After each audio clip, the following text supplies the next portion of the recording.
Live. Welcome to another Thirsty Thursdays with a very small group this week. It'll just be myself, CT, and Ralph. Ralph, do you want to quickly introduce yourself?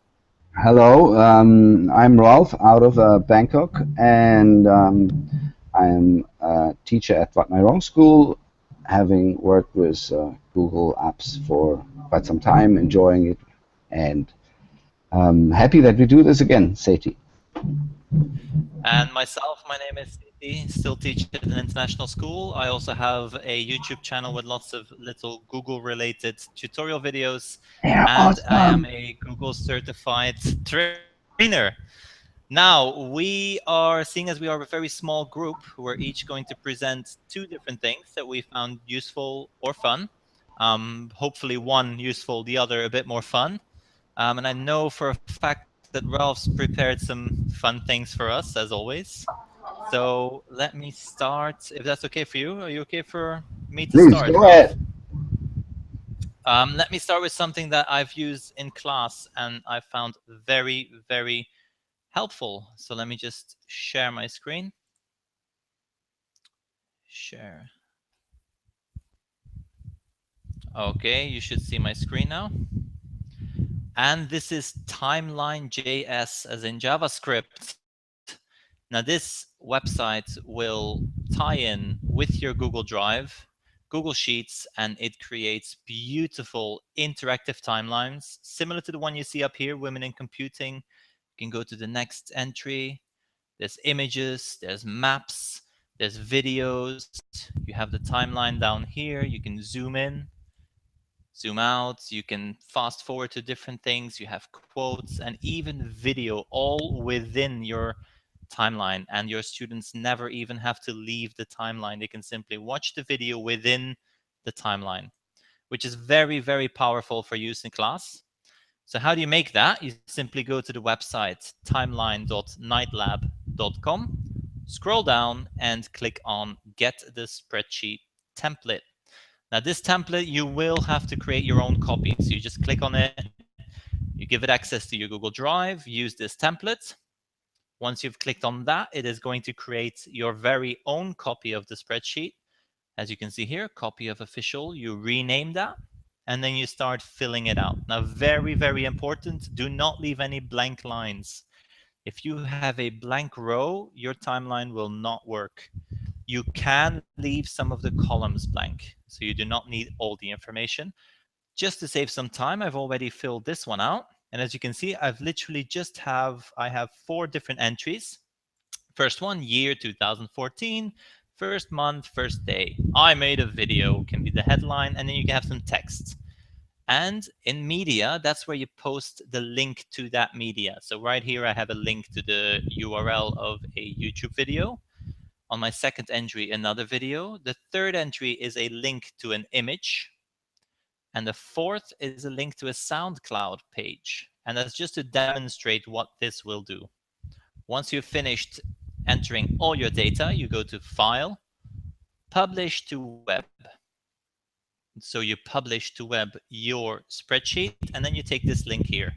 Copy the link, go back to the original timeline website, scroll down, paste your link, and the website will now create a beautiful interactive timeline using all the information in your spreadsheets. So right here, I have my first, I made a video, illustrate the creation of a timeline, and I can click on that video, watch it within my timeline. As soon as I'm done, I simply go to the next entry, another video, next entry, an image, and the next one, SoundCloud, works within the timeline, a brilliant website. So timeline.nightlab.com. And I hope that was helpful. Ralph, Yeah, that was awesome. you are up How next. I'm stunned because I just a couple of days saw a video exactly on that, and it's quite amazing how quickly you presented that. And in the end, did you show your timeline? I was on another tab. Sorry. What's That that? was very, very quickly. You had a you presented that was amazing. So I'll try to share my screen, Thank you. and uh, here we go. And I can't quite remember. Can you confirm that you see my screen? Yes, we can see it. I'm not sure how I got to this web page, but it was, I remember now. I watched a TED Talk and of photosynthesis is the app I will show you in a second. And in one of these pictures, I saw a gigapan picture. So gigapan is just a very, very large resolution stitched together picture. Can you confirm that you can see Shanghai? Yeah. And it is pretty amazing. I get often stunned when I see Bangkok skyline, and I still find it a bit surreal. But this is even crazier, as there's probably the twice amount of buildings here in the view. But what happened is my curiosity made me want to zoom in, and I hope this goes through nicely. You can see the balconies, and it should also de-pixel itself now, meaning the resolution should get better. Seti, I would ask you for feedback again. What can you see? Yeah, well, we can see someone working at his desk.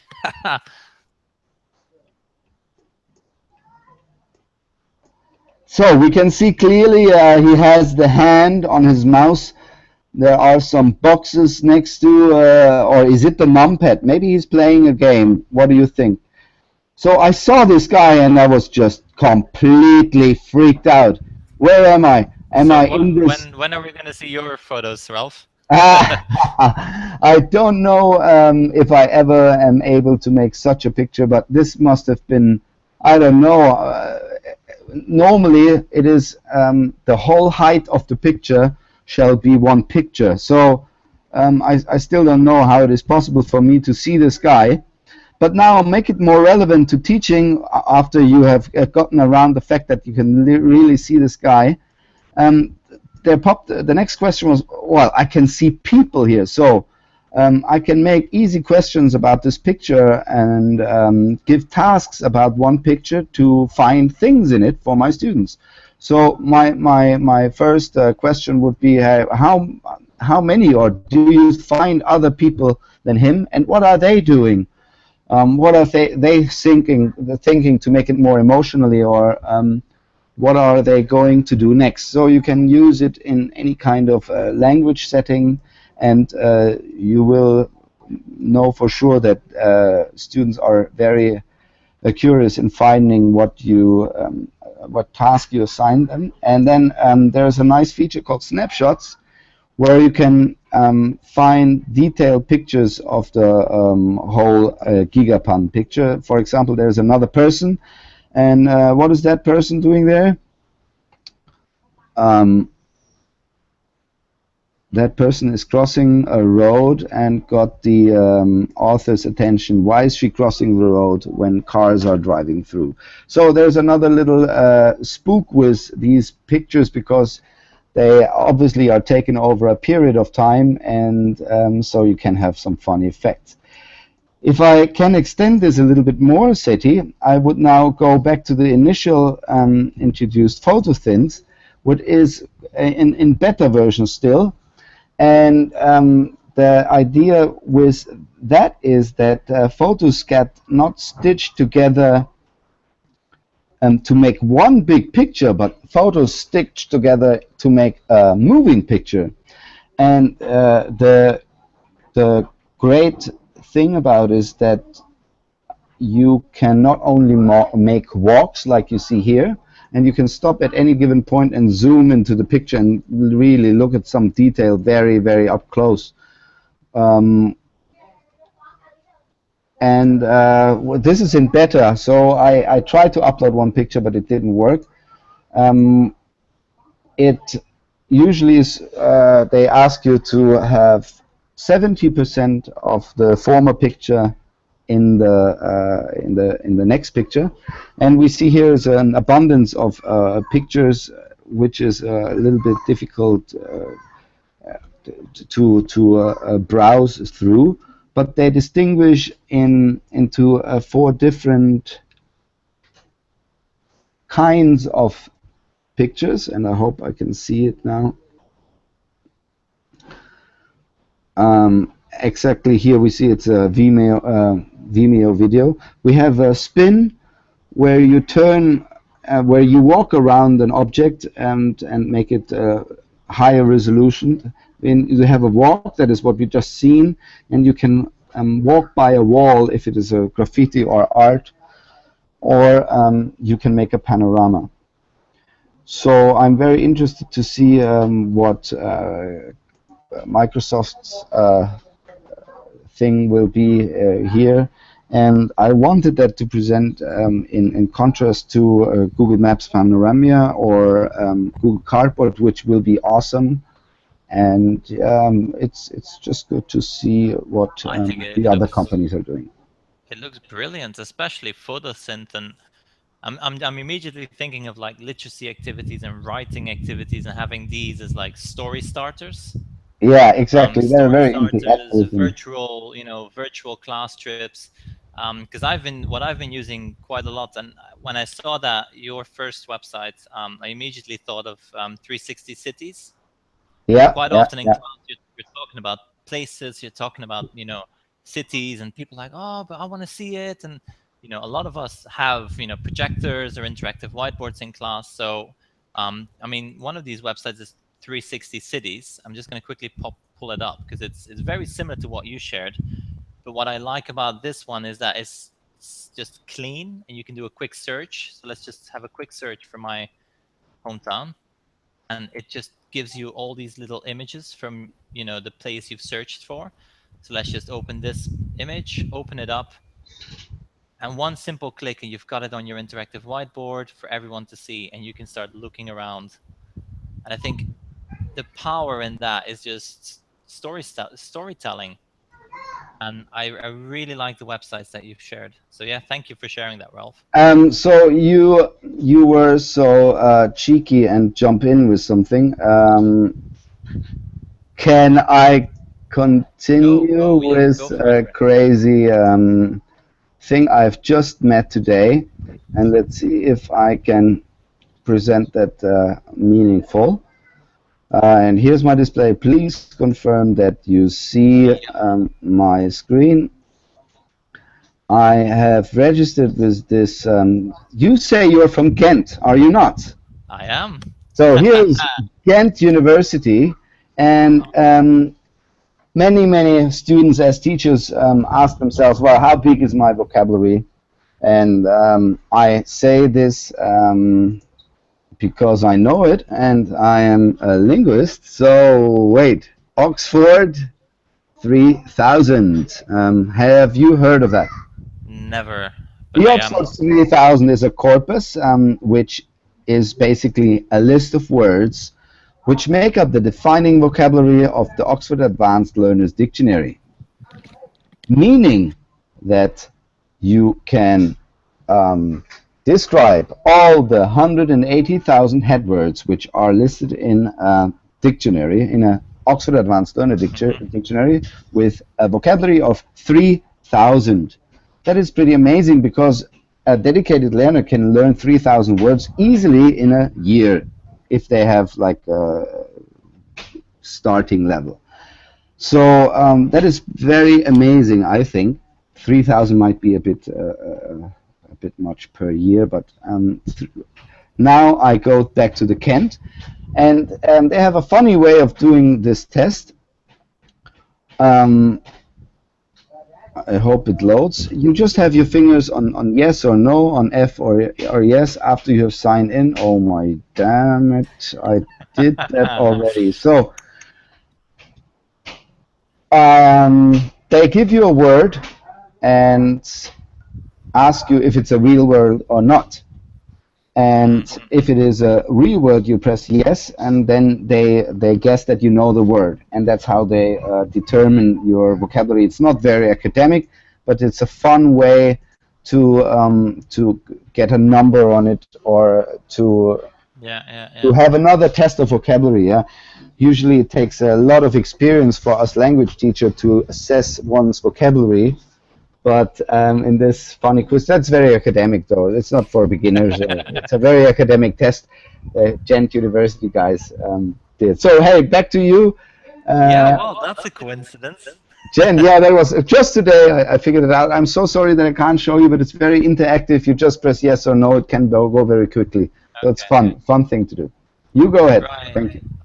Yeah, well, the second one, because I didn't originally think of sharing 360 cities, but the other one I wanted to share was Adobe Spark. And it's just something I've been playing around with recently, and it's very powerful. It's not quite the same as Canva, which is something that a lot of us have used to create, flyers or posters. Can you see my screen right now? Yes, I do. Okay, so when you look at some of the examples down below, you'll actually immediately see what sort of stuff you can create, and it's completely free. So you've got journals, quotes, pitches, announcements. Can you There's collaborate on it? I have not yet collaborated on this, so that is where I think Have there's you started definitely. any document? Let's start that right now. So Oh, let's that start would be one right cool. now. So let's just quickly click on login, and you'll see how easy it is to sign up for it. So you just simply log in with Google as you would. You allow it access again. Do double check that, because some websites and some programs, they do I can ask. confirm that the second time I went to the Adobe ID, they asked me if they can have offline access. So the Yes, first you need to time, check that. If there is anything that you're ever at any point, a bit wary about, same with apps that you have on your phone, just, go to security.google and just double check it. You can double check all your information there. And then if you see an app that has access to your drive that shouldn't have access, you can just, delete it. So let's get started. So now you can choose these three. So you can make a post, a page, or a video. Now let's just do a page for now, a web journal. And as you can see, it's loading. It's not as fast as I would like it to be, but that's fine. And there you go. You can create an interactive digital story. So, this is my title. and press the share button, please. There, yeah. So let's see if we can actually collaborate or if it's a simple share. So I have an author here, but I do not see any options.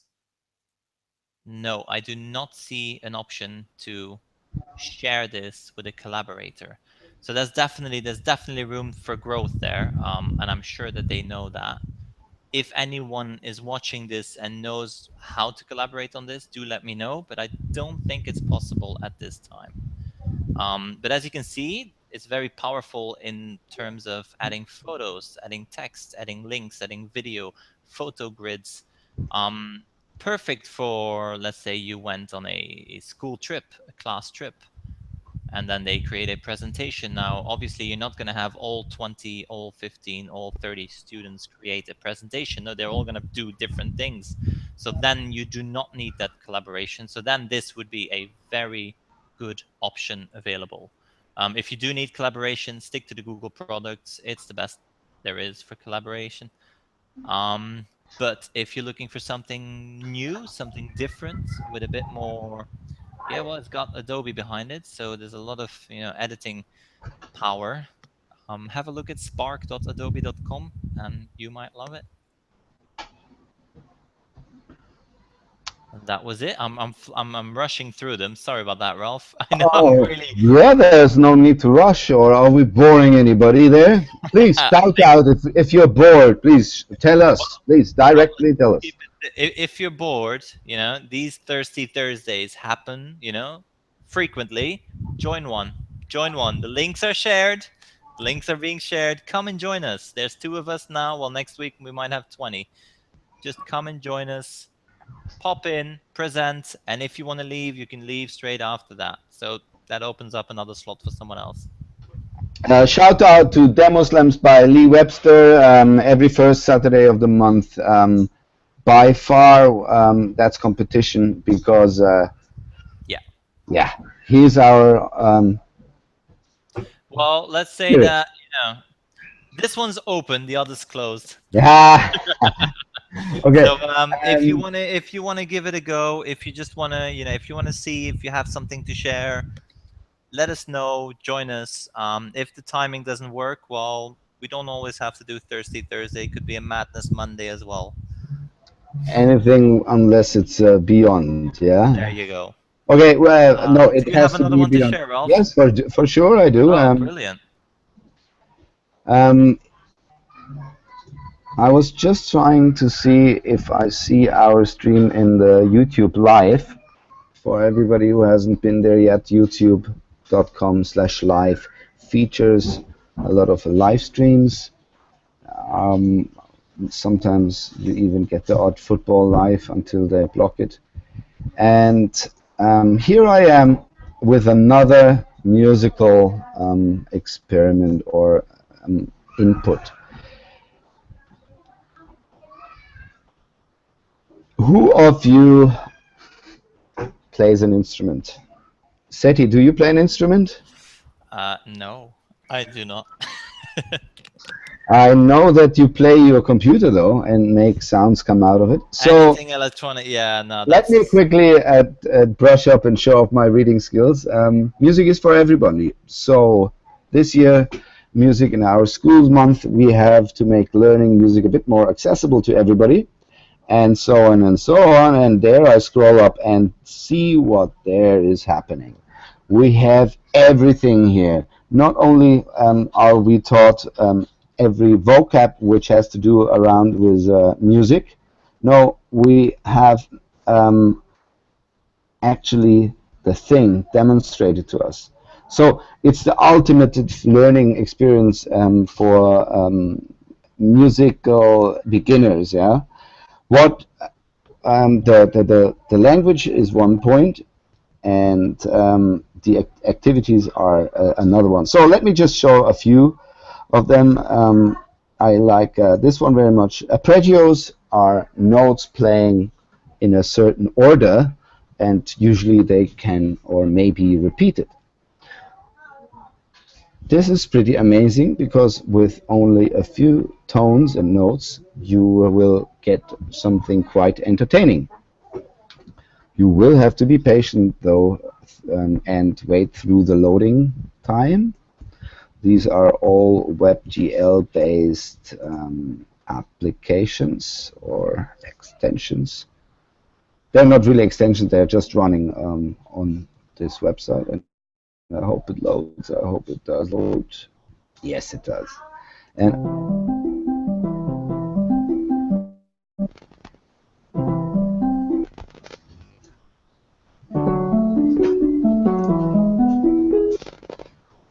so I hear horrible cracking noise.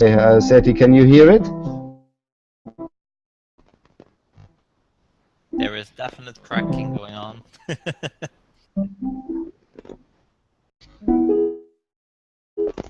Can you hear anything, Seti? Yeah, no, we can definitely hear it. There's a bit of lag, but you can hear the variation. Okay, I don't know. Maybe let me close this tab as well, and I show you that there are different arpeggiates, but only with very simple one. You get already the idea what a central building block of music can be.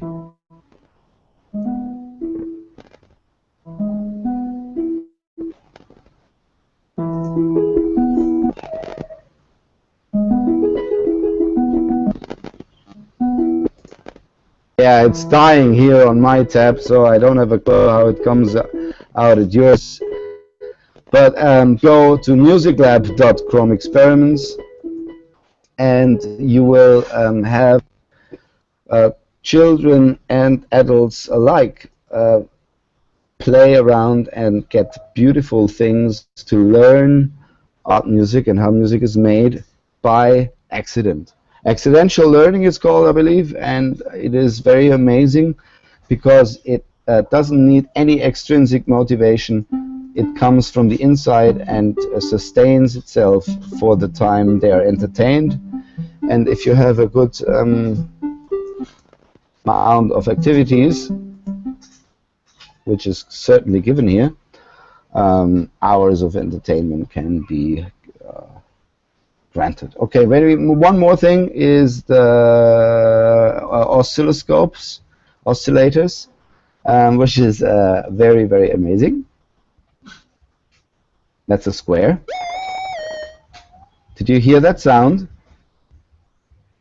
Yeah.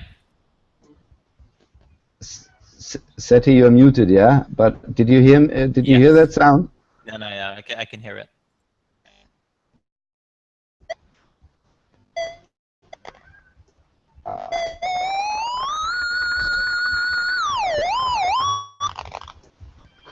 Okay, let me switch one more.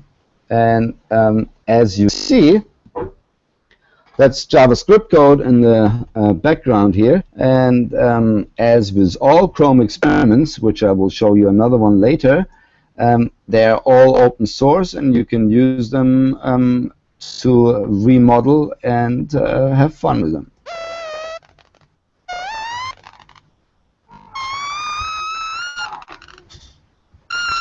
Okay, that's me there. Can you see? That's me. Exactly. That's I can see my how sound I do when I'm annoyed.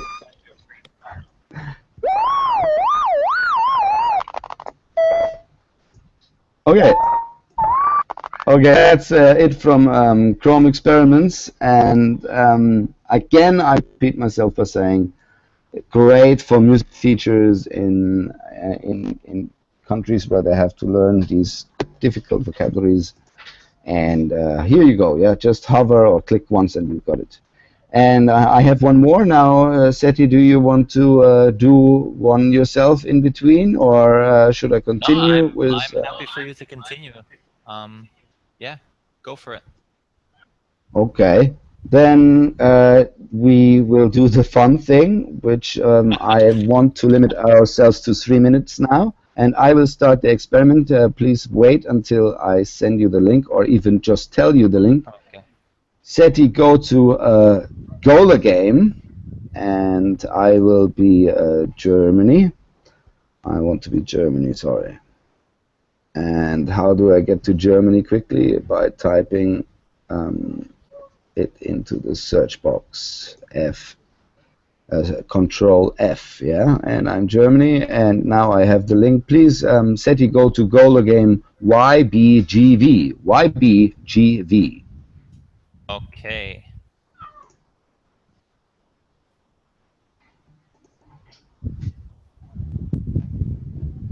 And I limit us to 4 minutes, so let's see how this works. Let's just... I have muted the sound, otherwise maybe, I'm not sure if you can hear that. Oh, I've just been given my own link. YBGB. YBGV, V as Valentine's Day. Okay. YBGV. There we go. That's better. I see Germany waiting. Let's confuse people. And let's go. Okay.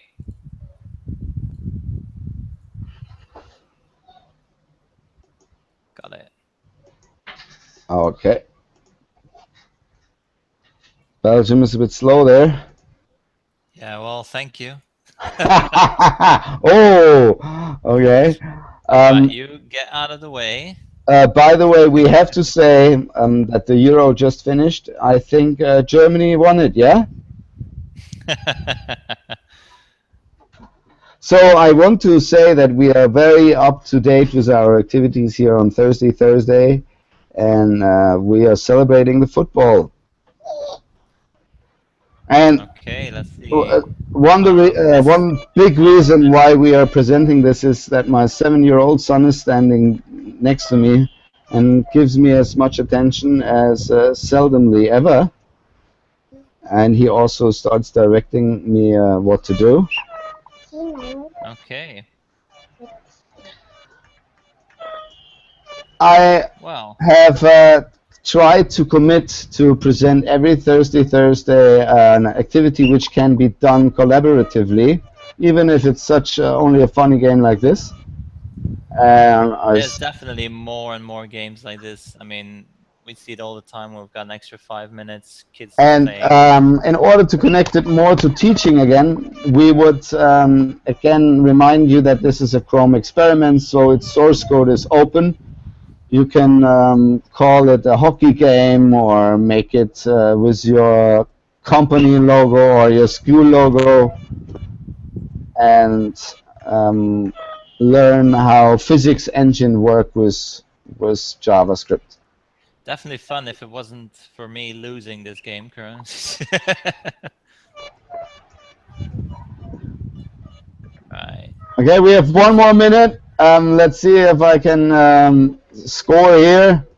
And if not, maybe we have to abort this. Let's see what happens. Oh, beautiful. Yeah, well, I am not gonna let you do that. Come on, get out of that half. Oh, And we can't just stop. Not just yet. mm, right, what's the time like? We got 20 seconds. Oh, okay. Two more shots. Two more shots. Come on, Belgium. Penultimate shot. Penultimate. Oh my God! And is that the last shot? Yeah, said he. Go. Ah, okay. Great fun. Brilliant. Brilliant. Um, and what I don't want to fail to mention is that you can play it involving your phone as well. I don't know actually how, but there are a great set of interactions with phones as well on Google Chrome experiments. And that's it from my pipeline. Yeah, I think the same for me. I think that's it for this week. First of all, thank you everyone for watching. I know it's a bit unusual just having us two playing games, but hey, that's fun, and that's what we're all about. If you want to join us for the next one, let us know. Leave a comment below. Join our Google community. Again, GEG West Bangkok. And just, yeah, join us. If you can make it, come and join us for the next one. And we'll see you again the next Thirsty Thursdays. It is about the experience, guys. Sharing Yes. is caring. Thank you very much for doing this, SETI. GG. Let's go.